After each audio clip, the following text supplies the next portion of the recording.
Hey there, today we are going to be looking into the son of Sam, aka David Berkowitz. He was a serial killer in the 70s. He killed between 75 and 76. He has been in jail since then, so don't worry, he will never be getting out.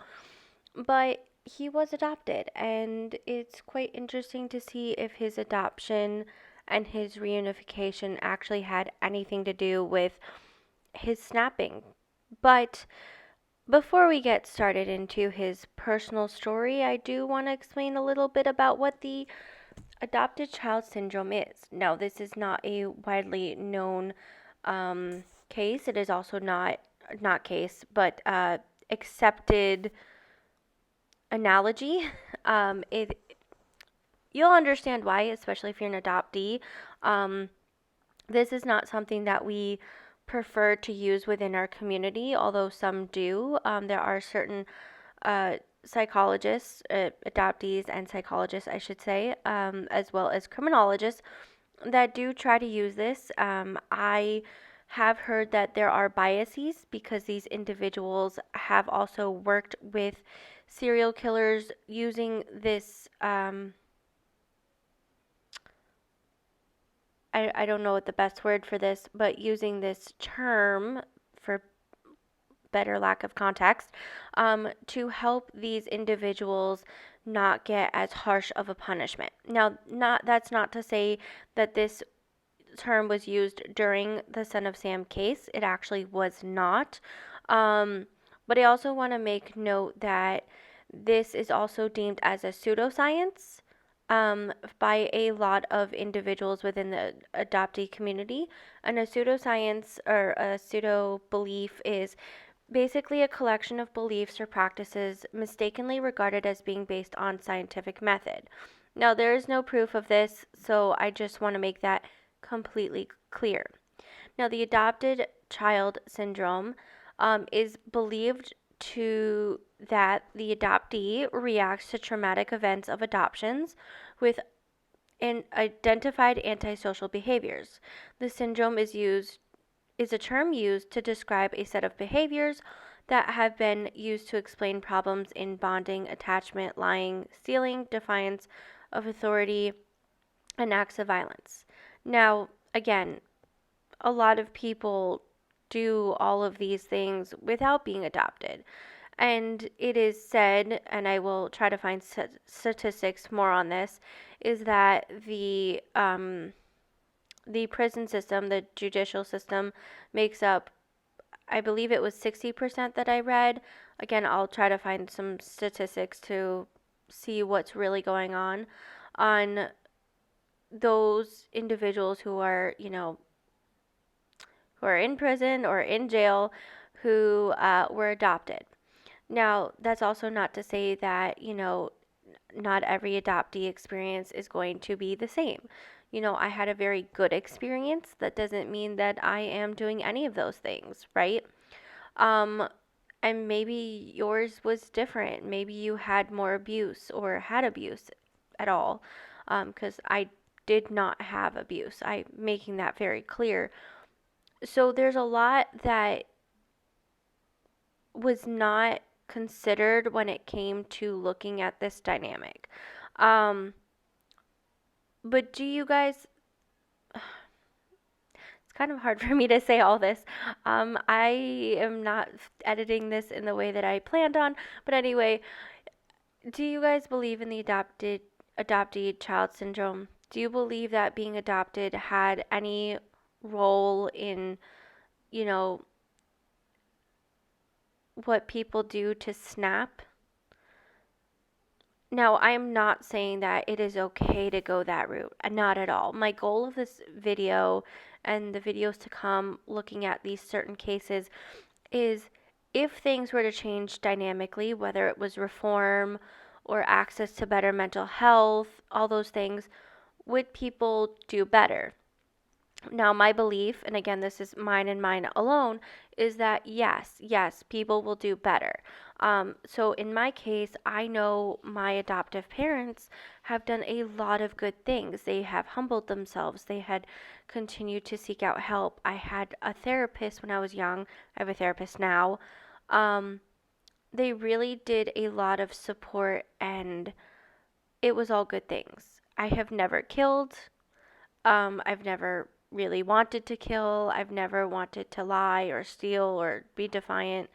That's not to say I'm not traumatized by certain things, but definitely that's not who I am, right? I don't know, maybe it's because I'm adopted, that I want to do better and feel worthy versus playing into the role of I was never good enough.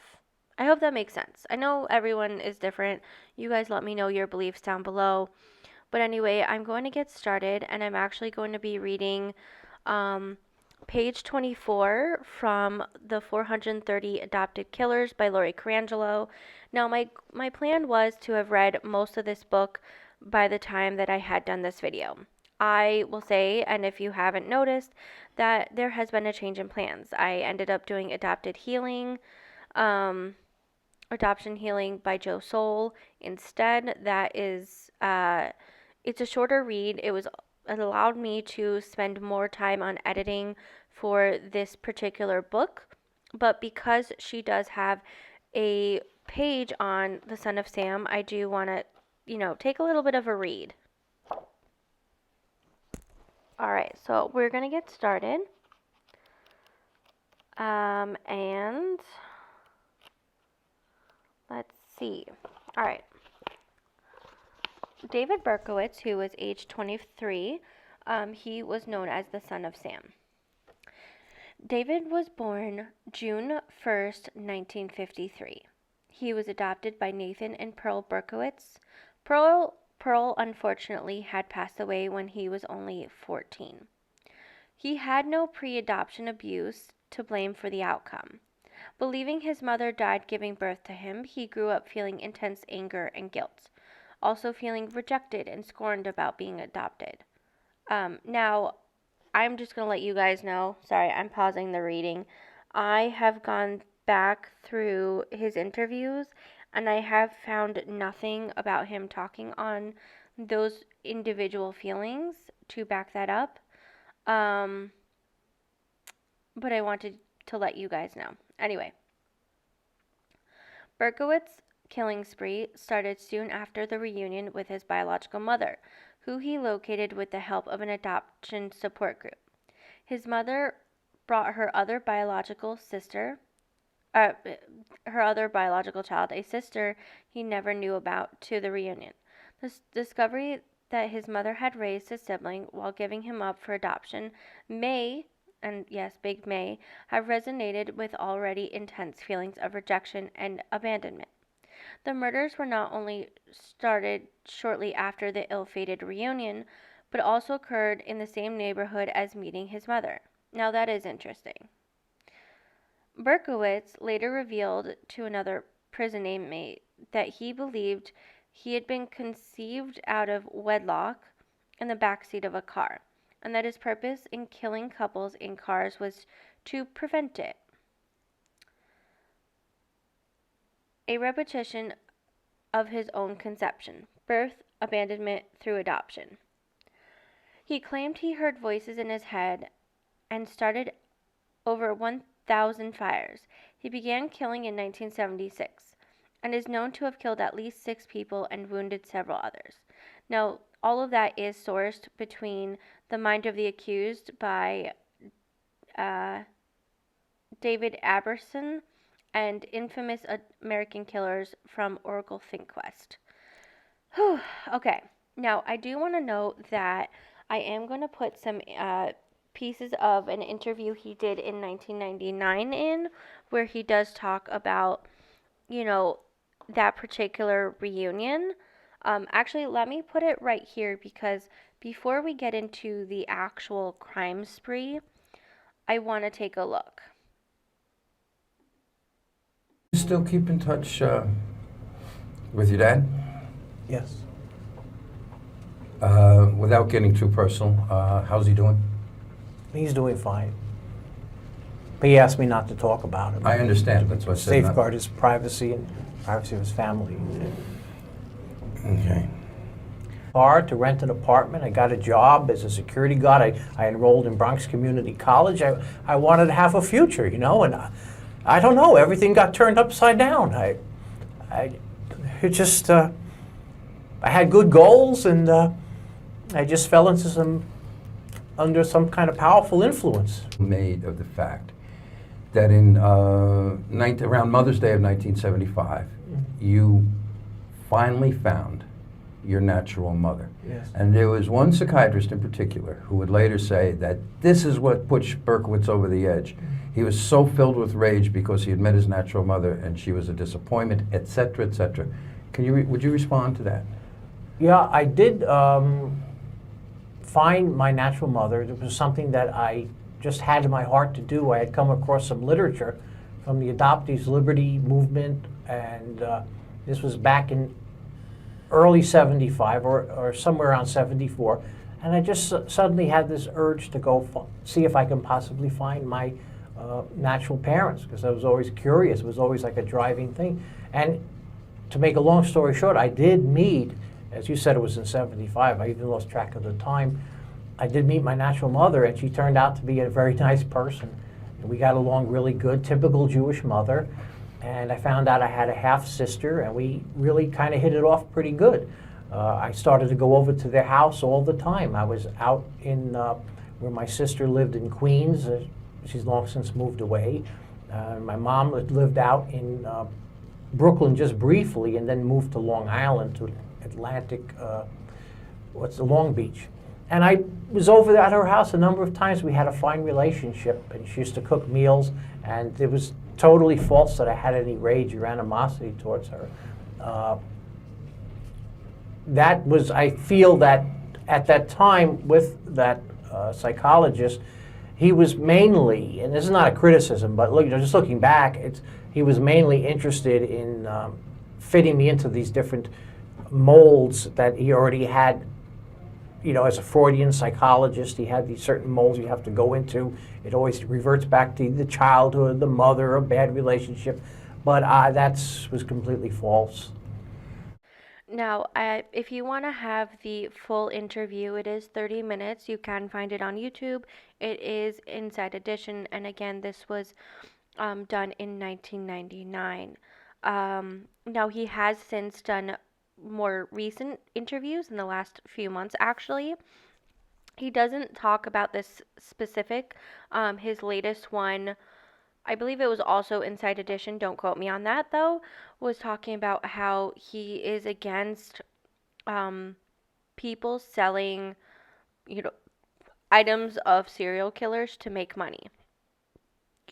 Making money off the horrible stories that happened. And I think, obviously it's been a very long time. It's been, 40 years almost, that there has been a huge change in, David Berkowitz. Now, I don't know him personally. I am just explaining from what I've read and these interviews. That's not to say that he shouldn't be punished for what he did. He absolutely deserves to be. What he did was not okay. It is never okay to hurt someone else, ever. And I want to make that clear. But we do want to pay homage to the victims that he um, did harm and murder. So we are going to actually switch into what happened. Now, I would love to hear your thoughts and opinions. I don't know if the victims' families will be, looking at this, and if they are, let's just remind everyone to be kind. You know, we can analyze people as best as possible without doing harm. Now, I also want to make note that I am not a professional criminologist, I am not a psychologist, and this is of my own free will as a fellow adoptee. But I have learned a lot if you guys don't know about reading body language. And in this interview, David Berkowitz is showing signs of telling the truth. Yes, there are definitely pieces that I don't agree with. Um, he does go on to say that he blames the occults and his practicing. He also goes on to say that he healed through, Christianity, and that he's, trying to make up for everything he did by helping others through letters. And that may all be very well true. His body language, again, in that interview does suggest that, so making that clear. But I still have iffiness about, certain religions, and there are religions, and people have religious trauma. So, I do want to make that aware. It's quite interesting. He did note that, and by his last name, he is Jewish. So it's kind of interesting that he reverted to Christianity. Um, but again, as you heard, he said his reunion had nothing to do with the way he snapped. Now, I have not found any information about his childhood and how he grew up, other than what we just read from Lori Carangelo. And I want to make it clear that any adoptee can be okay until they're not okay. And that being not okay just means they feel different. They, don't see the beauty in adoption. They realize that there's more harm than there is good. And it's okay to have those complex feelings. What's not okay is to react to them. What's not okay is to lash out at people, right? So, making that clear, we are going to be moving on to what truly happened. Now, at the end of 1975 and 1976, as well as I believe 1977, let me just double check that. Son of Sam had terrorized New York City. Yes, 1977. He wounded, murdered, and taunted. He attacked young couples in cars. He stabbed. It was quite gruesome. Not as gruesome as some other people, but it was scary enough that he is infamous, right? Now, I do want to talk about his first victim. Unfortunately, they have still remained unidentified. But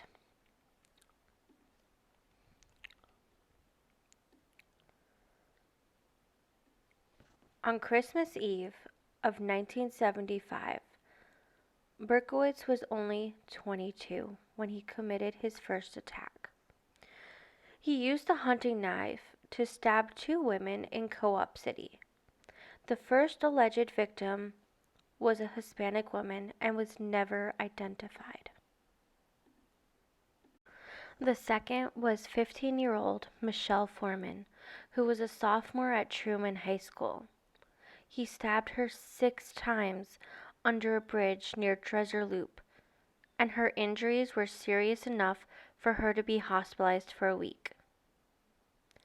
Berkowitz at this time was not a suspect of these crimes, and soon after he relocated to an apartment in Yonkers, New York. Unfortunately, there are no pictures of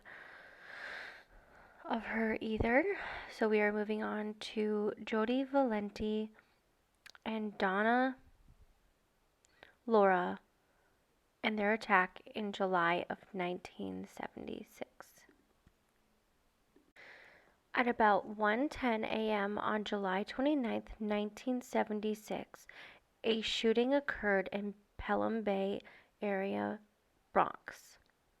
Now, this was the first shooting attributed to Son of Sam, who attacked Donna Laura, an emergency technician who was 18, and her friend Judy Valenti, a nurse, 19.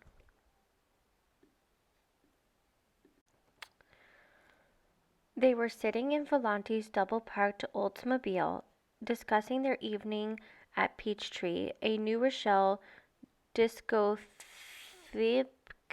I'm guessing it was a club. Loria, so Donna Loria, opened the car door to leave and noticed a man quickly approaching the car. Startled and angered by the man's sudden appearance, she said, "Now what is this?" The man produced a pistol from the paper bag that he carried and crouched. He braced one elbow on his knee, aimed his weapon with both hands, and fired. Loria was struck by one bullet that killed her instantly. Valentia was shot in her thigh, and a third bullet missed both women. The shooter turned and walked away quickly. Valentia survived her injury and said that she did not recognize the killer. She described him as a white male in his 30s with fair complexion, approximately 5 feet 8 inches, weighing about 200 pounds. His hair was short, dark, and curly in a mod style. This description was repeated by Loria's father, who claimed to have seen a similar man sitting in a yellow compact car nearby. Neighbors gave corroborating reports to police that an unfamiliar yellow compact car had been cruising the area for hours before the shooting. Years later, in 1993, Berkowitz admitted in an interview with journalist Maury Terry at the Sullivan Correctional Facility that he had shot Loria and Valenti. Now we come to Carl De Niro and Rosemary Keenan. Unfortunately, I cannot find a picture of Rosemary Keenan. Half of the victims are hard to get pictures of because of that time. Even though pictures were available, they didn't publicize a lot of these victims in the newspapers. Anyway, on October 23rd, 1976, a similar shooting occurred in a secluded residential area of Flushing, Queens, next to Braun Park. Carl De Niro, a Citibank security guard, age 20, and Rosemary Keenan, a Queens College student, 18, were sitting in Keenan's parked car when the windows were suddenly shattered. "I felt the car exploded," De Niro said later. Keenan quickly started the car and sped away for help. The panicked couple did not realize that someone had been shooting at them. Even though De Niro was bleeding from a bullet wound to his head, Keenan had only superficial injuries from the broken glass. But De Niro eventually needed a metal plate to replace a portion of his skull. Neither victim saw the attacker. Police determined that the bullets embedded in Keenan's car were from a .44 caliber, but they were so deformed that they thought it was unlikely they could ever be linked to any particular weapon. De Niro had shoulder-length hair, and police later speculated that the shooter had mistaken him for a woman, and Keenan's father was a 20-year veteran police detective at the NYPD, causing an intense investigation. As with the Lori Valenti shooting, however, there seemed to not be any motive for the shooting, and police made little progress with the case. Many details of the De Niro Keenan shooting were very similar to the Loria Valenti case, but police did not initially associate them, partly because the shootings occurred in different boroughs and were investigated by different local police precincts.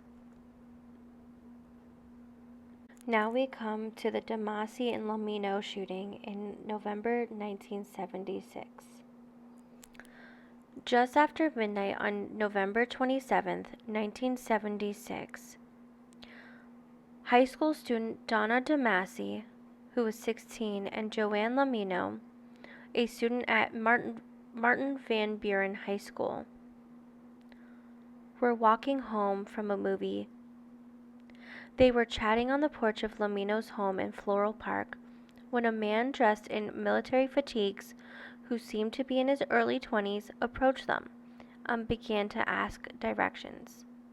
In a high-pitched voice, he said, "Can you tell me how to get—" but then quickly produced a revolver. He shot each of the victims once, and they fell to the ground injured. He fired several more times, striking the apartment building before running away.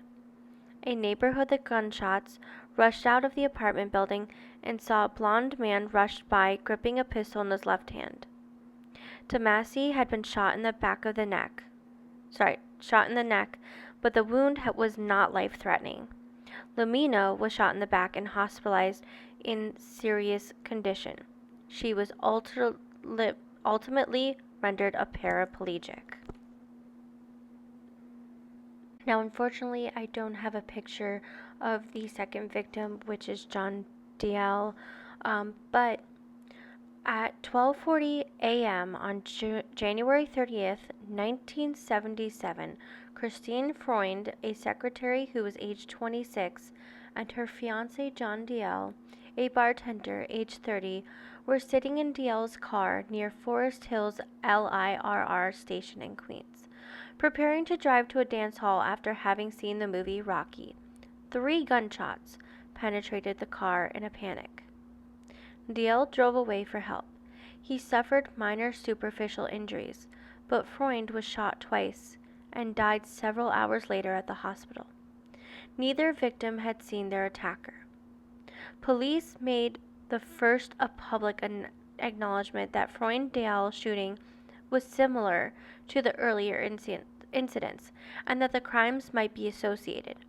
All of the victims had been struck with a .44 caliber bullets, and the shooting seemed to target young women with long, dark hair.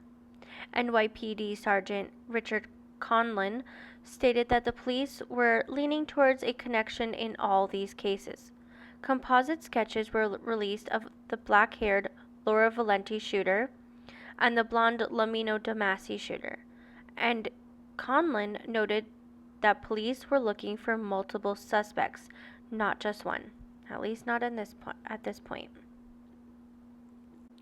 At about 7:30 p.m. on March 8, 1977, Columbia University student Virginia Vossarkachian, who was 19, was walking home from school when she was confronted by an armed man. She lived only about a block away from where Christine Freund had been shot. In a desperate move to defend herself, Vossarkachian lifted her textbooks between herself and the killer, but the makeshift shield was penetrated. The bullet struck her head and ultimately killed her.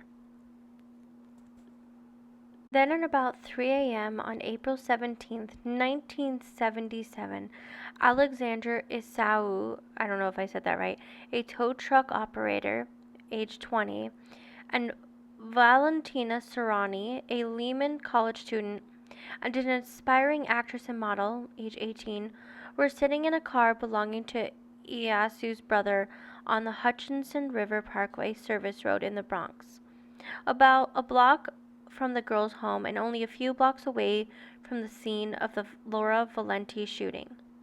A resident of a nearby building heard four gunshots and called the police.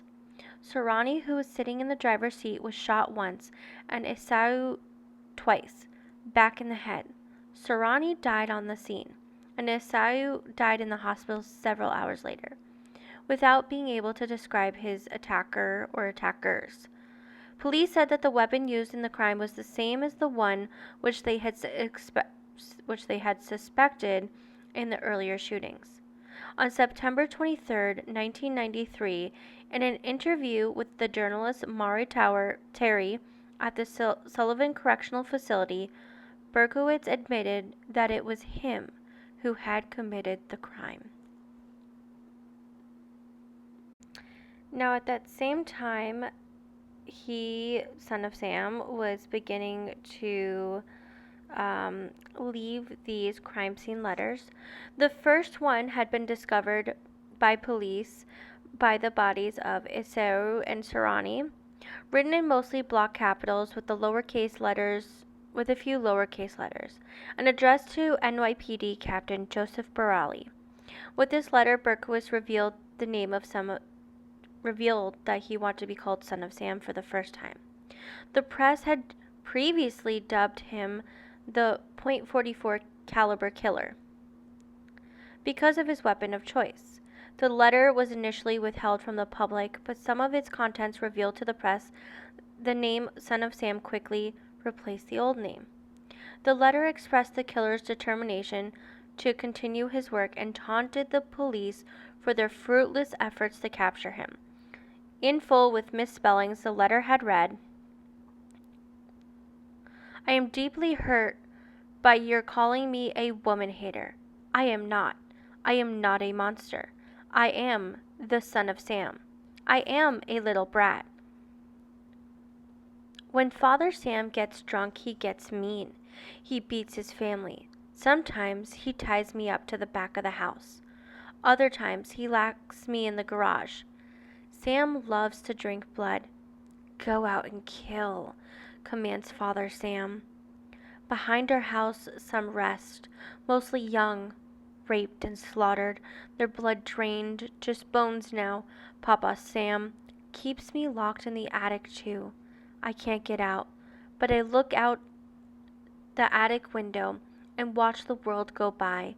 I feel like an outsider. I am on a different wavelength than everybody else, programmed to kill. However, to stop me, you must kill me. Attention all police. Shoot me first, shoot to kill, or else. Keep out of my way or you will die. Papa Sam is too old now. He needs some blood to preserve his youth. He has too many heart attacks.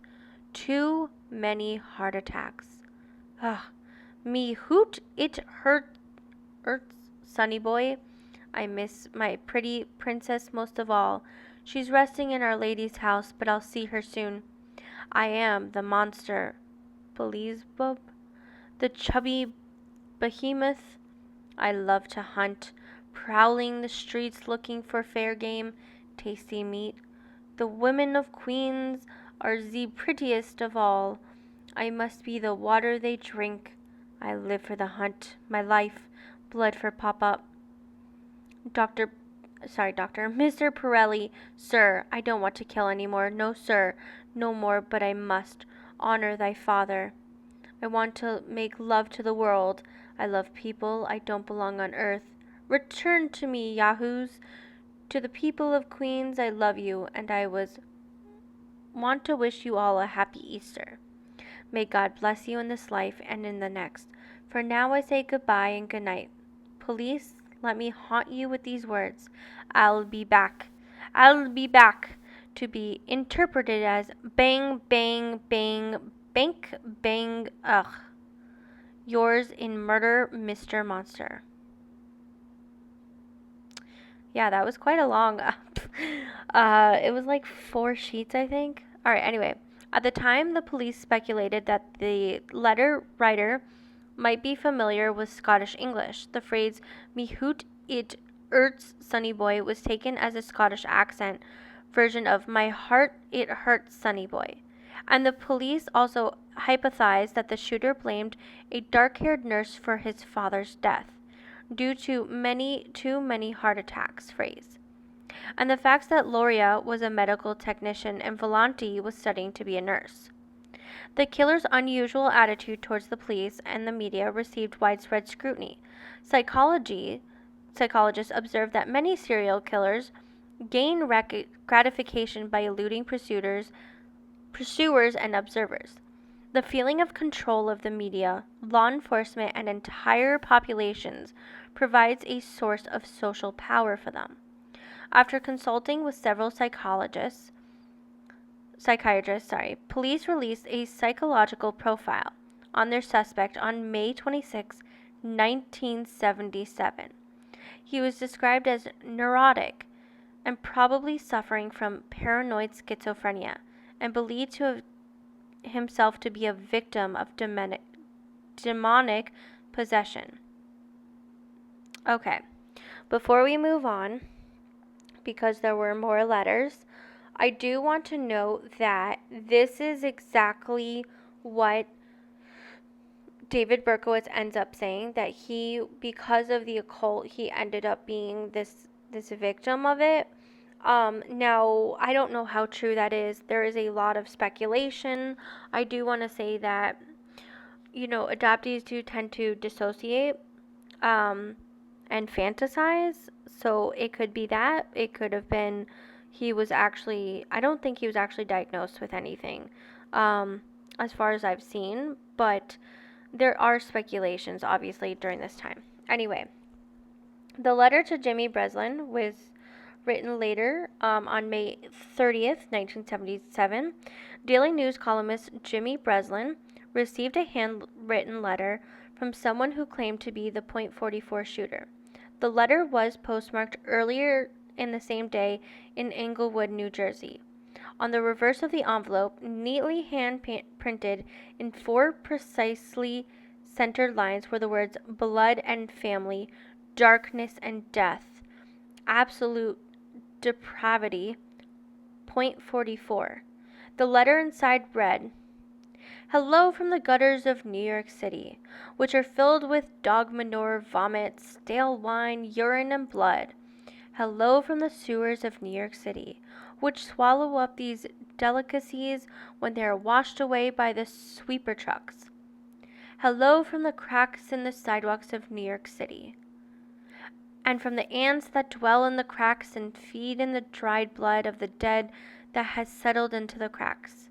JB, I'm just dropping you a line to let you know that I appreciate your interest in those recent and horrendous .44 killings. I also want to tell you that I read your column daily, and I find it quite informative. Tell me, Jim, what will you have for your July 29th? You can forget about me if you like, because I don't care for publicity. However, you must not forget Donna Loria. You cannot let the people forget her either. She was a very, very sweet girl. But Sam's a thirsty lad, and he won't let me stop killing until he gets his fill of blood. Mr. Breslin, sir, I don't think that because you haven't heard from me for a while that I went to sleep. No, rather I am still here, like a spirit roaming the night, thirsty, hungry, seldom stopping to rest, anxious to please Sam. I love my work.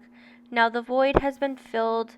Perhaps we shall meet face to face some day, or perhaps I will be blown away by cops with smoking .38s. Whatever, I shall be fortunate enough to meet you. I will tell you about Sam, if you like. I will introduce you to him. His name is Sam the Terrible. Not knowing about what the future holds, I shall say farewell, and I will see you at the next job. Or should I say, you will see my handiwork at the next job. Remember, Miss Loria, thank you. In their blood, from the gutter, Sam's creation. .44, here are some of the names to help you along. Forward them to the inspector for use by NCIC, the Duke of Death, the Wicked King of Wicker, the 22 Disciples of Hell, John Wheaties, rapist and suffocator of young girls. P.S. Please inform all the detectives working with the slaying to remain. P.S. JB, please inform all the detectives working the case. I wish them the best of luck. Keep digging, drive on, think positive, get off your butts, knock on the coffins, etc. Upon my capture, I promise to buy all the guys working on the case a new pair of shoes if I can get up the money. Son of Sam. Underneath the Son of Sam was a logo or sketch that combined several symbols. The writer's questions of what will you have for July 29th was considered an ominous threat. I mean, I would think so, right?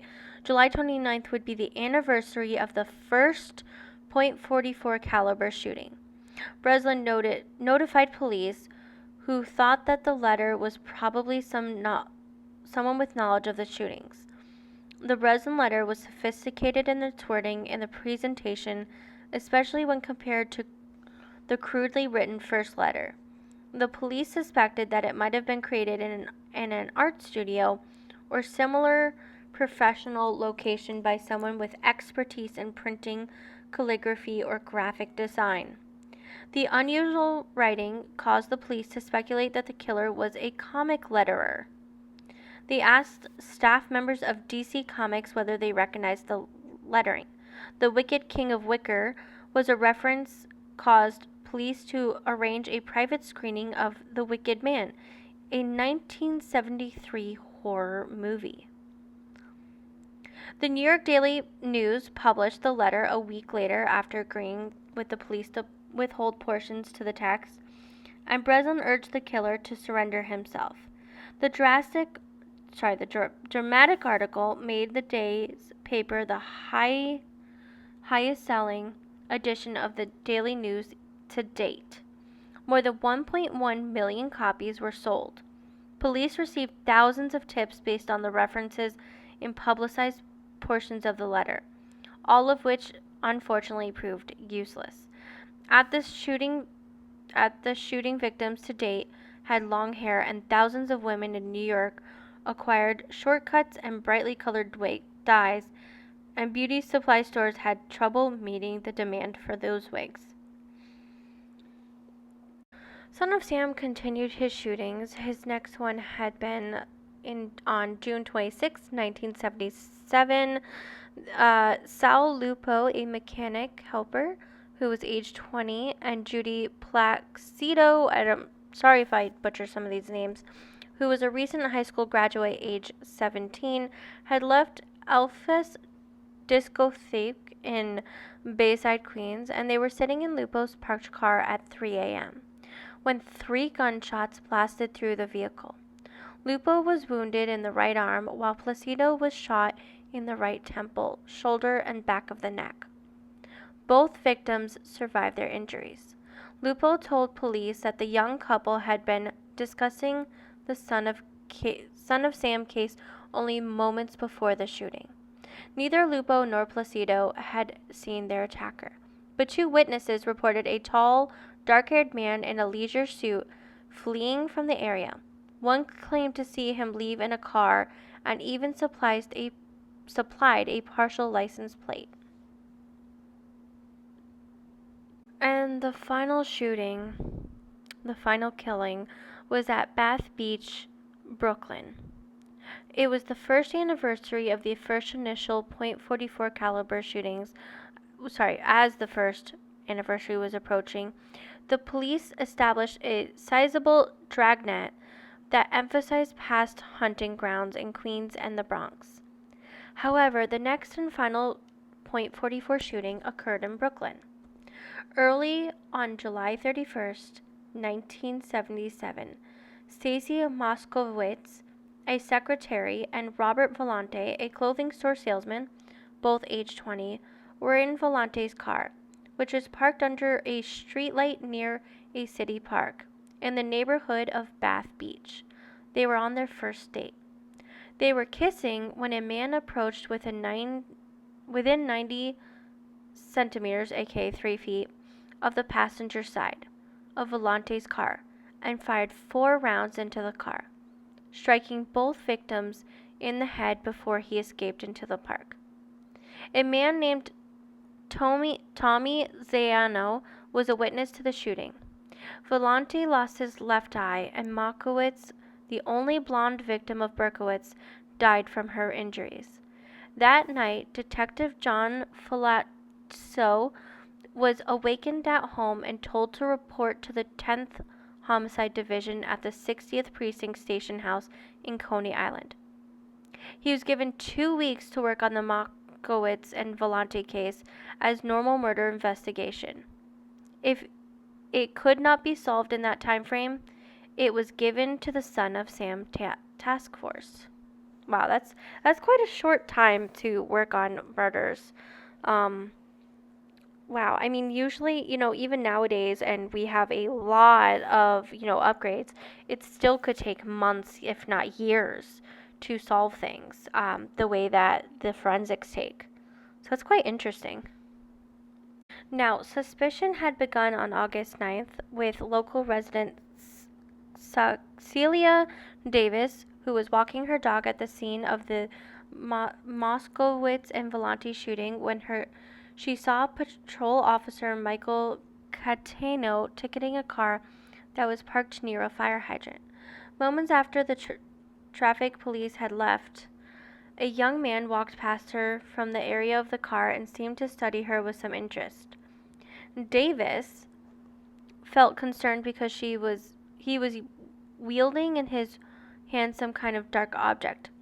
She ran to her home only to hear shots fired behind her in the street. Davis remained silent about the experience for 4 days, until she finally contacted police, who closely checked every car that had been ticketed in that area that night. Berkowitz, who had a 1970 four-door yellow Ford Galaxy, was among the cars they investigated. On August 9, 1977, NYPD detective James Justice had telephoned Yonkers police to ask them to schedule an interview with Berkowitz. The Yonkers police dispatcher who first took Justice's call was Wheat Carr, the daughter of Sam Carr, the sister of Berkowitz's alleged cult confederates of John and Michael Carr. Justice asked the Yonkers police for some help tracking down Berkowitz.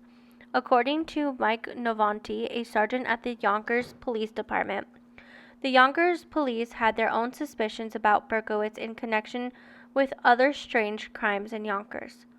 Crimes that they saw referred to in one of the Son of Sam letters. Yonkers investigators even told the New York City detective that Berkowitz might be the son of Sam. The very next day, on August 10th, 1977, police investigated Berkowitz's car that was parked on the street outside of his apartment building at 35 Pine Street in Yonkers.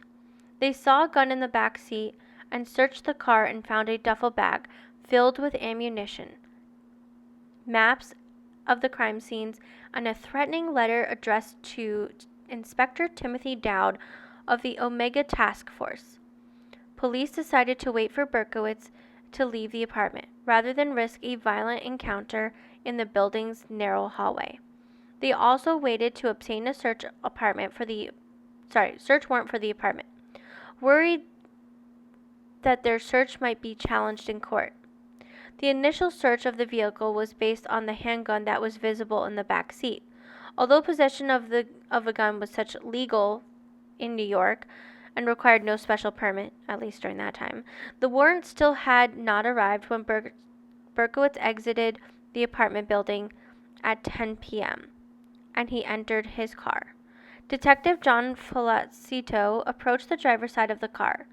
Falacito pointed his gun close to Berkowitz's temple, while Detective Sergeant William Gradella pointed his gun from the passenger side.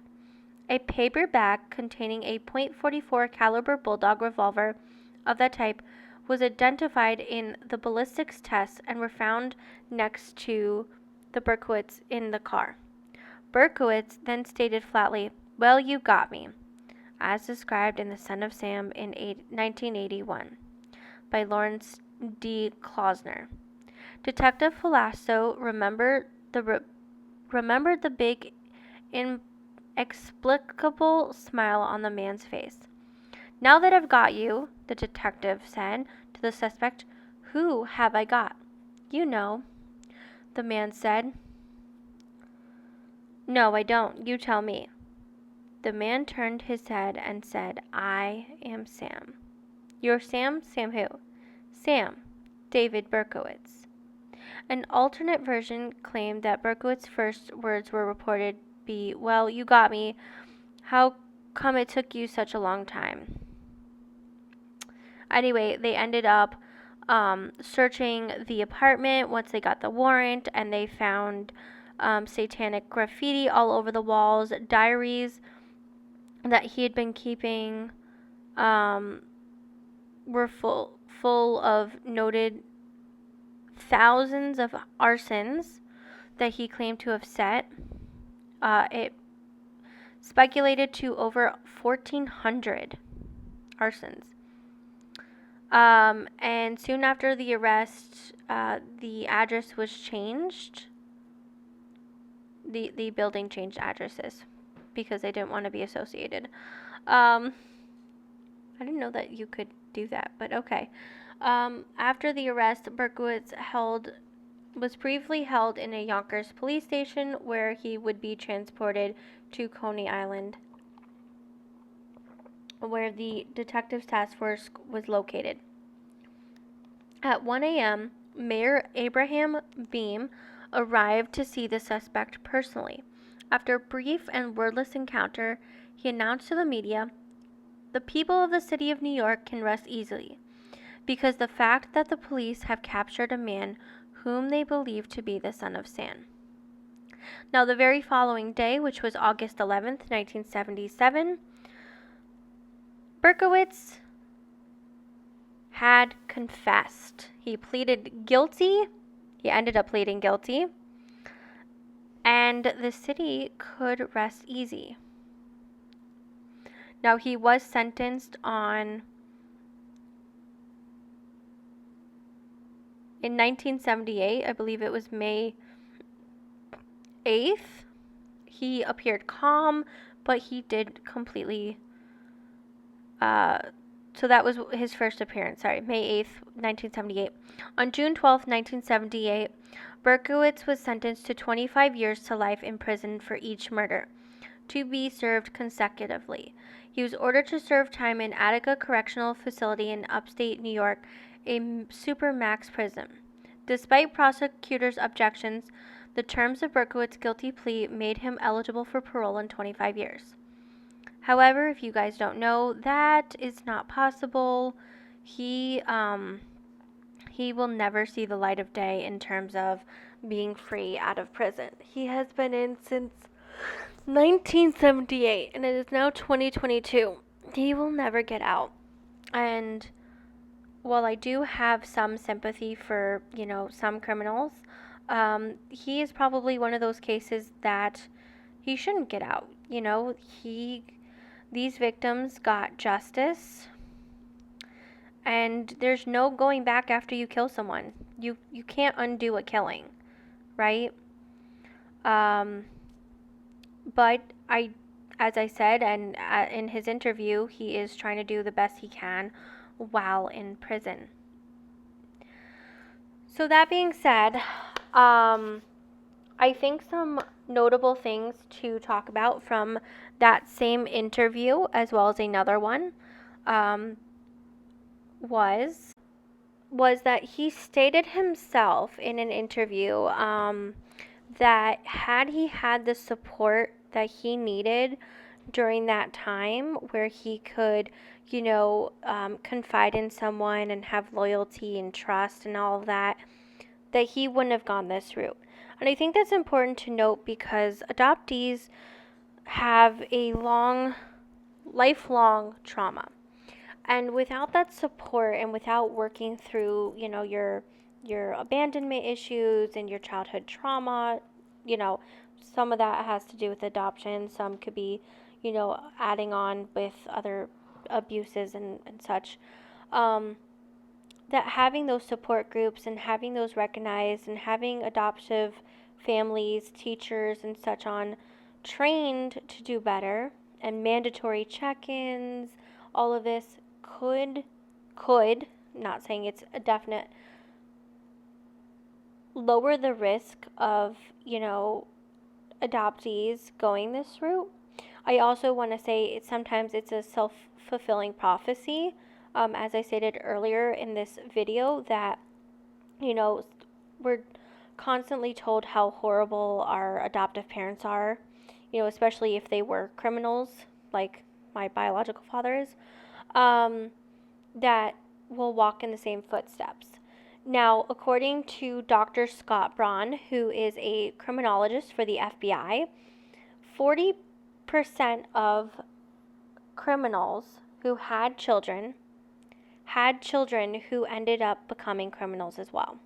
And this is both in adoptees and non-adoptees. So it was quite interesting that he did take a look at a lot of these serial killers as well, and noted that if their biological families or if it was believed that their biological families had criminal activities, that they would then do that themselves.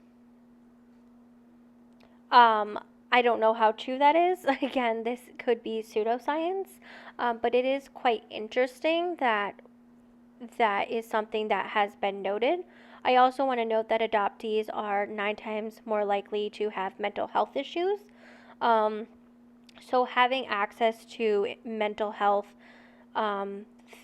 with therapy and resources, and again, like the trainings would be mandatory, and mandatory check-ins. Now, again, we just took a look at a case that happened in the 1970s. From my observation back then, in terms of serial killers, there were a lot during that time. Now, that's not to say there aren't now. There definitely are, but they're not in the same manner. It's not like the way it was back in the 70s with Son of Sam and the Zodiac Killer and the Zebra Killer and all these people. The way that serial killers worked back then was more playful in some manners than the ones now. Now it's more towards school shootings. Again, I don't agree with it. I think those are horrible things, and we need to protect our society and our people and our mental health and really take a look at all that, which is, again, my goal for these types of videos. But I would like to hear more from you guys. What do you think would help with these cases? What do you think, as an adoptee or a birth parent or even an adoptive parent, that would help kids, whether adopted or not, I'm just going to say that because sometimes it's needed, to really get the help that they need? What are some things that you would suggest would be implemented, whether it was through legislation or even through recognition by society? Anyway, that is all I have for now. I will see you guys tomorrow for another reading in the Adoption Healing book. But I will be reading from the Adopted Killers more later in either this month or in May or June. But there is a lot to cover. Anyway, I hope you all have a terrific day, and I will see you guys soon.